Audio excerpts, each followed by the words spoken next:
The paper is folded in half. It is sitting on your lunch tray when you come back from the bathroom.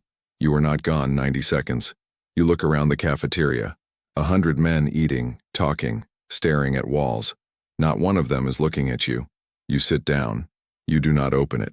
You have been inside Whitmore Correctional for exactly 11 days, and you already know that the way you respond to this moment will matter more than almost anything that happened before it. You eat your food. You fold the note into your palm. You walk it to your cell and you read it alone.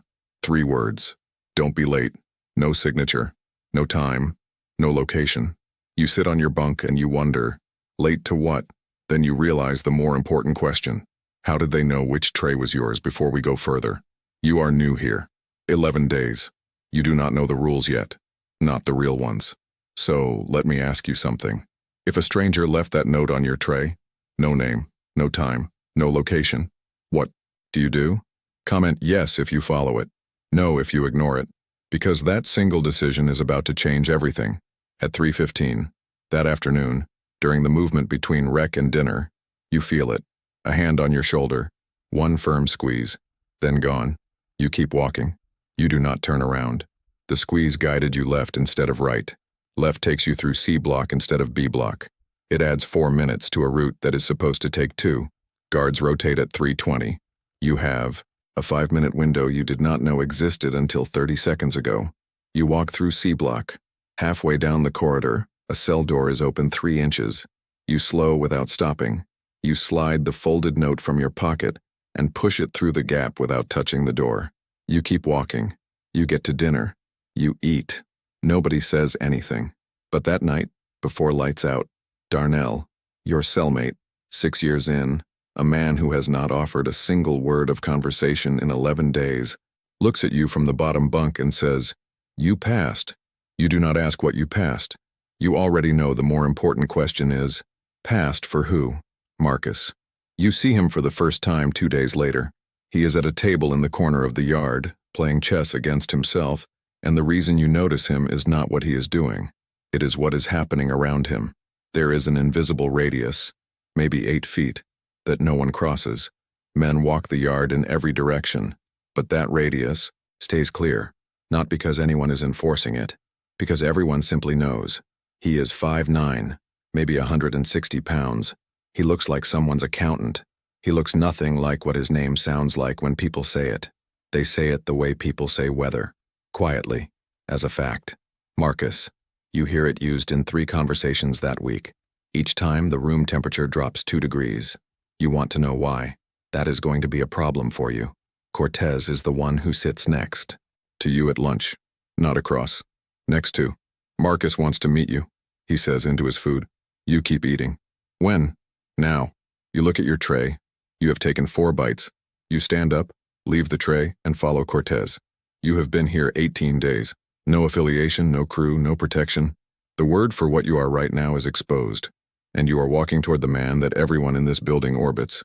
You are either about to get very lucky or very dead, possibly both. He does not look up when you sit down. He moves a bishop, studies the board. You did not open the note, he says. It was not mine to open. He looks up, those kind eyes, taking inventory. Most people open it. Most people probably regret it. A pause. He almost smiles. What do you want out of this place? You tell him the truth, which surprises you, because you had not planned to survive it. That is wrong, he says. You wait. Surviving is not a goal. Surviving is what happens when you have no goal. Men who only want to survive become the thing other men practice on. He moves a rook. I am going to give you a question. Take your time. He looks up fully. What are you willing to build in here? You do not answer immediately. Not because you do not know, because you understand that whatever you say next is binding in a way that courtrooms never were. His name is Webb. You learn this the hard way. Week 4. You are in the shower block at 6 a.m., the earliest slot, least crowded, when you feel the shift in air pressure that means someone came in behind you. Not one person. 3. Webb is the one in the middle, 2 inches taller, 40 pounds heavier. He has the specific patience of someone who has done this before and found it easy. New fish has a choice, he says. You turn off your water, you do not turn around. You reach for your towel slowly, pays for the table he has been sitting at, or he finds a new table. The corner table in the cafeteria. Good sight lines in 3 directions. You have been using it since week 2 because no one told you it belonged to anyone. That was your mistake. You turn around. You look at Webb. You think about what Marcus said. What are you willing to build? You make a decision. You look Webb directly in the eyes and you say, I will keep the table. The silence that follows lasts about 4 seconds. Then things get difficult. You just told a man with backup that you are keeping his table. No plan, no crew, no protection. Was that the right call? Comment. Hold your ground or give up the table. What you chose is about to determine everything that happens next. What happens in the shower block stays there. That is one of the actual rules. You are back in your cell by 6:45, doing inventory. Nothing broken. Some things bruised. The kind Webb specialized in. Hidden under a uniform. He knew exactly what he was doing. Darnell comes back from chow and stops when he sees you. He sits across from you, studies your face. You did not move, he says. No. Darnell nods slowly, then says something you do not expect. Marcus heard about it before it was over. You stare at him. How? Darnell picks up his book. Marcus hears about everything before it is over. He opens it. That is why everyone lets him. Marcus comes to you this time. Not through Cortez, not through a note. Himself, which Darnell will later tell you has happened exactly 3 times in 6 years. He sits in the chair by your door. You sit on the bunk. He looks at your face the way a doctor looks at an X-ray. Webb will try again. I know. Next time he will have more people. Next time the goal will not be to make a point. You say nothing. You have a choice. He says, I handle Webb. Simple. Clean. He gets moved. The problem disappears. And you owe me something I will eventually collect. Or, a pause. You handle Webb yourself. I give you 48 hours and what you need. You owe me nothing, but you do it right. Or the whole yard reads, you as someone who cannot finish things. And that is worse than what Webb would have done. 2 options. Both have a cost. You look at Marcus and you understand something for the first time. He already knows which one you are going to choose. He has known since the shower block. This conversation is not a decision point, it is a confirmation. You choose the second option. What happens over the next 48 hours is not something you will describe. What matters is the outcome. Webb requests a transfer to B block on the 2nd day. Approved within the hour, which tells you something about how fast certain administrative decisions move when the right people are aware.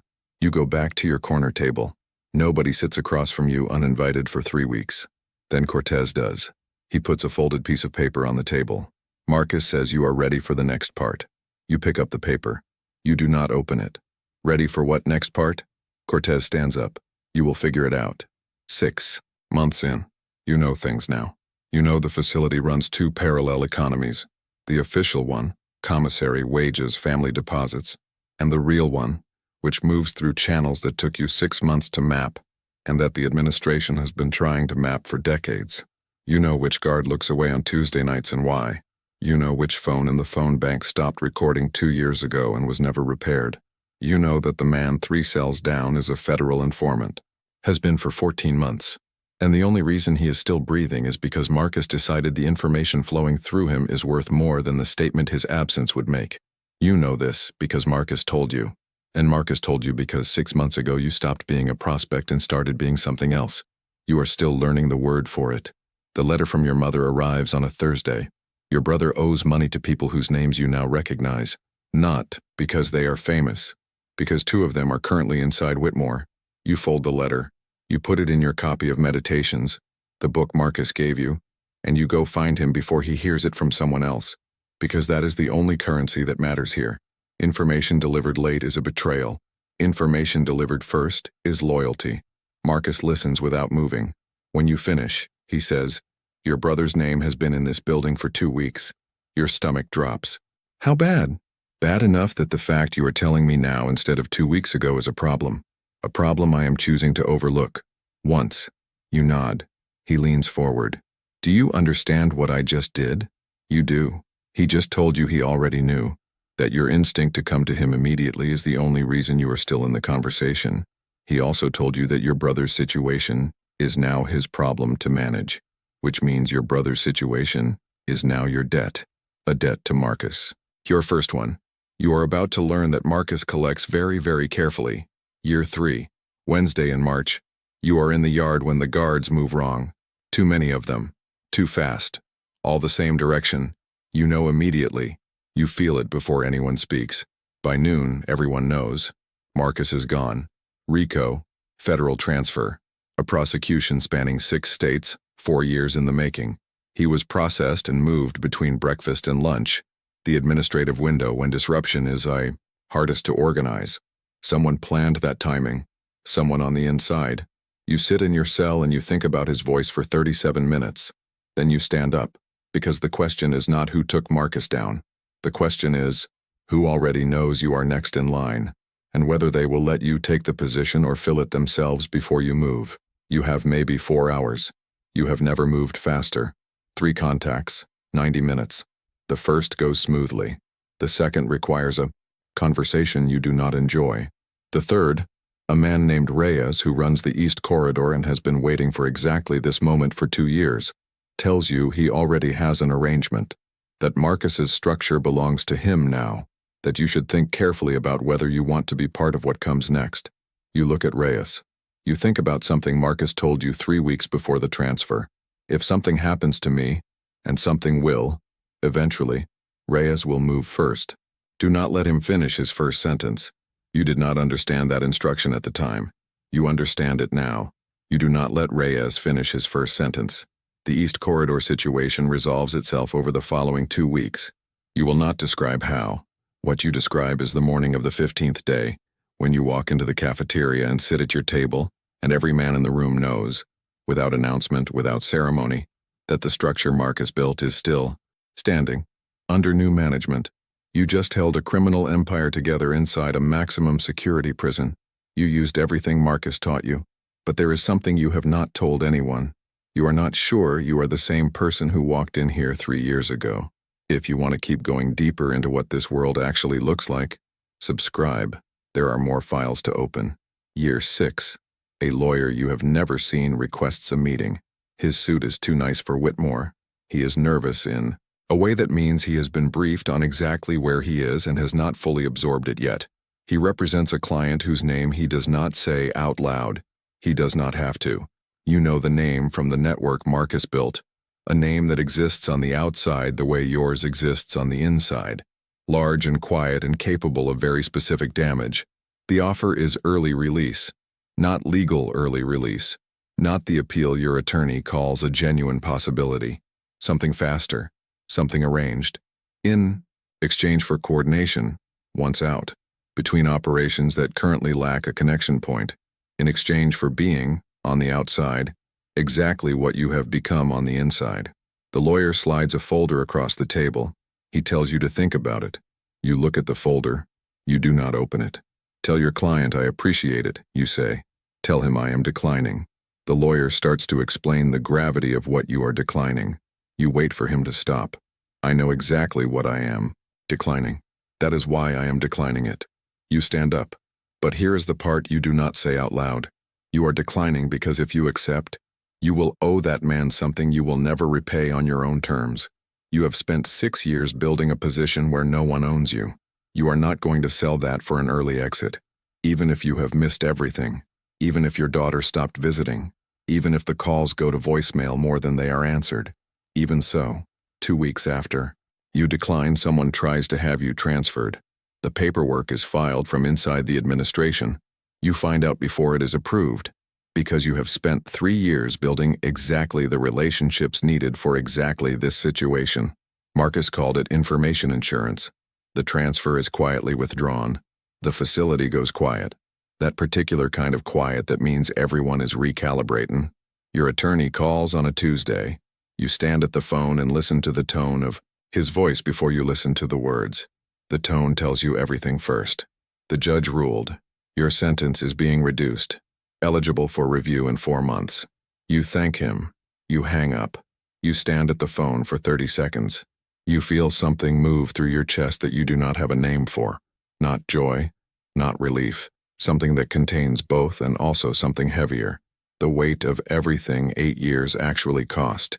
You walk back to your cell, and you do the thing that surprises even you.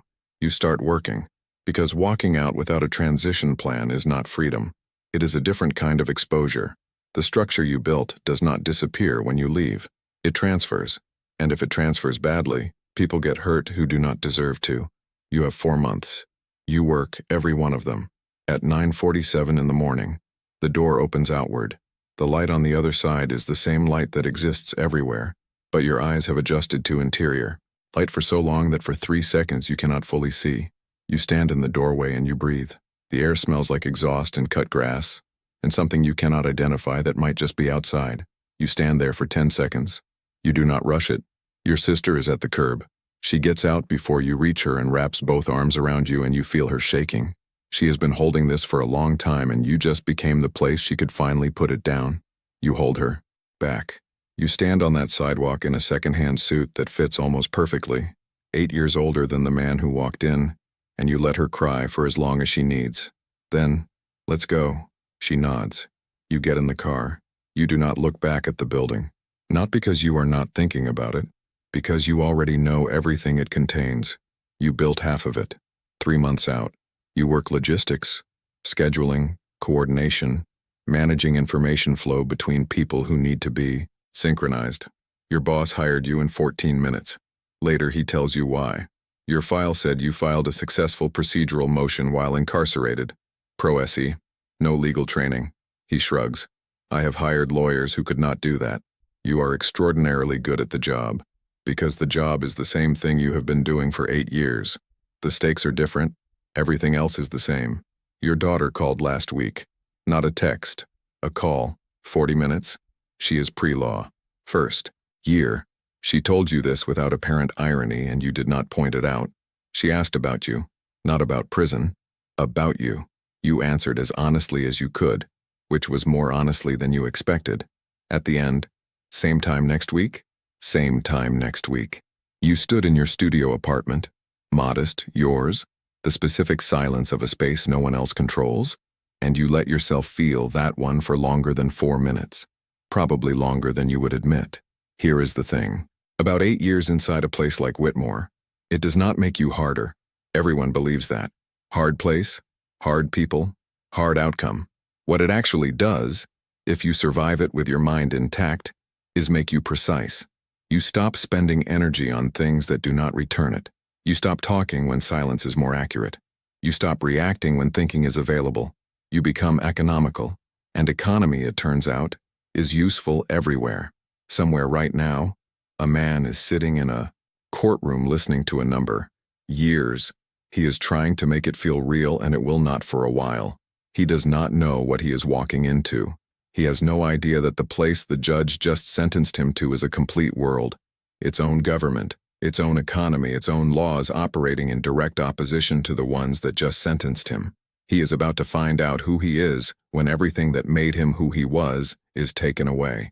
Most men find something they do not like. Some men find something they did not know was there. You know which one you were. The question is not what it cost you. You could run that math for the rest of your life, and it would never come out clean. The question is what it made you, and whether what it made you is someone you would have chosen to be, if you had ever had the choice. You think about that most mornings. You have not answered it yet, but you are starting to think that not answering it yet is itself the answer. You declined the lawyer. You stayed in. You came out on your own terms. But here is the question that keeps me up at night. Was that strength or stubbornness? Did you win, or did you just refuse to lose? Drop your answer below. Real ones only.